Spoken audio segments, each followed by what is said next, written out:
ओम ब्रह्म सत्यम सर्वधार। आज दास की कबीर वाणी। आज ये मन पर चेतावनी दे रहे हैं संत शिरोमणि कबीरदास जी कि अपने मन को समझा ले। आज मन हमारा बेचैन क्यों है, किसी कार्य में नहीं लगता, ना पढ़ने में लगता, ना खाने का मन करता है। उस संसार ने, उस मोबाइल ने इस प्रकार मन को घुमा दिया है, तो उसके लिए चेतावनी दे रहे हैं। देखिए, श्रवण करते हैं ये कबीर वाणी अपने मन को समझाने के वास्ते। एक संत शिरोमणि कबीरदास जी की कबीर वाणी। मन अपना समझाए ले,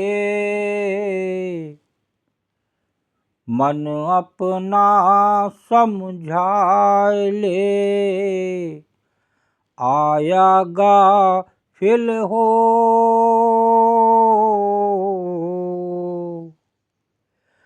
बिन समझे उठ जाएगा, बिन समझे उठ जाएगा,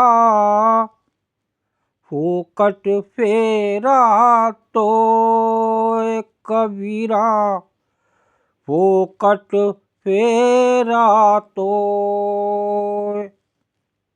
मन अपना समझाए ले, आया गाफिल होए, बिन समझे उठ जाएगा, फोकट फेरा तोय। देखिए, बिल्कुल साफ वाणी चेतावनी दे रही है कि अपने मन को समझाने के वास्ते, नहीं तो तेरा ये अनमोल चोला जो तुझे मिला है, ये फोकट में ये संसार का फेरा तेरा चला जाएगा और फिर पता नहीं ये चोला हाथ लगे या ना लगे। तो देखिए, चेतावनी दी है संत शिरोमणि कबीरदास जी ने। हे मानव, तू अपने मन को समझा ले। मन की समझ ठीक होती है प्रभु के चरणों से, प्रभु की याद से। जो हम अपना मन इस संसार, मोबाइल, संसार की वस्तुओं में दिन रात लगाए रहते हैं और हमारा मन प्रभु में नहीं लगता। तो हे मानव, तू अपने मन को समझा ले, इसे शांत करके अपने बस में कर ले। वो शांत होगा उस प्रभु के चरणों से। जिस प्रकार त्रिजटा का मन एक प्रभु के चरणों से, वो असुर होते हुए, राक्षस होते हुए, उसका मन प्रभु के चरणों में था। किस प्रकार उन्होंने माता सीता को, जो प्रभु श्री राम की भार्या थीं, उन्हें समझाया।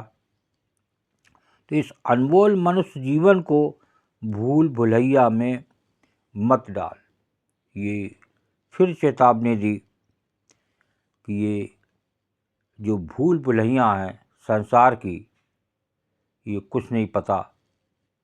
ये नए नए खेल संसार के होते रहते हैं और उसमें ही ये मन लगा रहता है। अतः सावधान हो जा, होश में आ।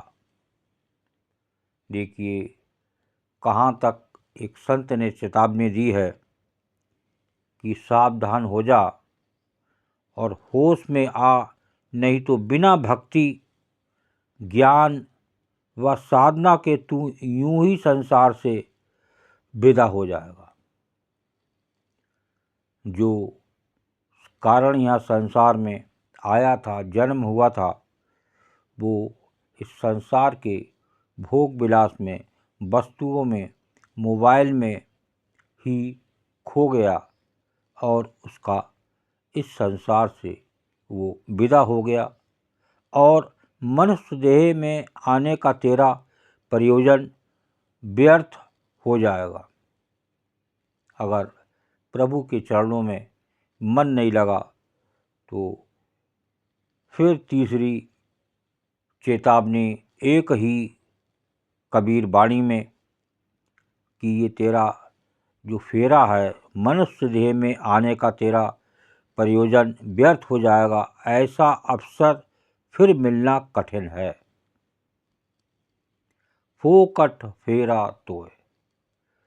तो उस प्रभु के चरण को याद करें। बिना प्रभु के इस संसार से छुटकारा नहीं है। इसीलिए ये 84 लाख योनियाँ सब जानते हैं, लेकिन फिर भी वो संसार की मौज मस्ती से दूर नहीं होते और मन में यही रहता है कि इस संसार में आए हैं तो जितनी मौज मस्ती कर ली जाए उतना अच्छा है, फिर मिले या ना मिले। लेकिन ये मन से हट चुका है। पता नहीं कौन सा कीड़ा, कौन सा मच्छर, कौन सा वायरस का जन्म मिले, जब आपने कोई ऐसा कार्य ही नहीं किया।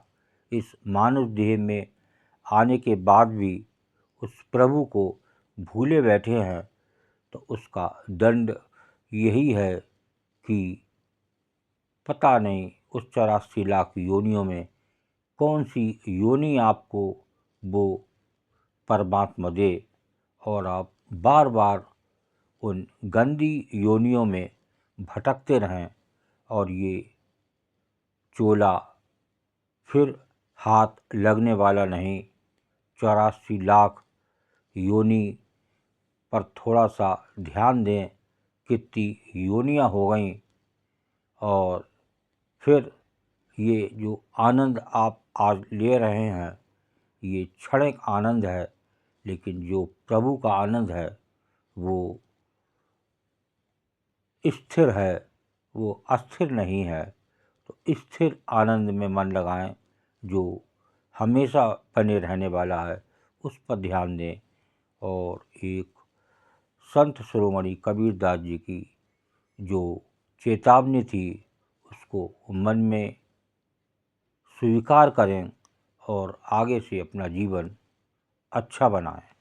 ओम ब्रह्म सत्यम सर्वदा। दास की कबीर वाणी अच्छी लगी हो तो ज़रूर शेयर करें ताकि और भी लोग अपने इस कीमती जीवन पर ध्यान दें। ओम ब्रह्म सत्यम सर्वदा।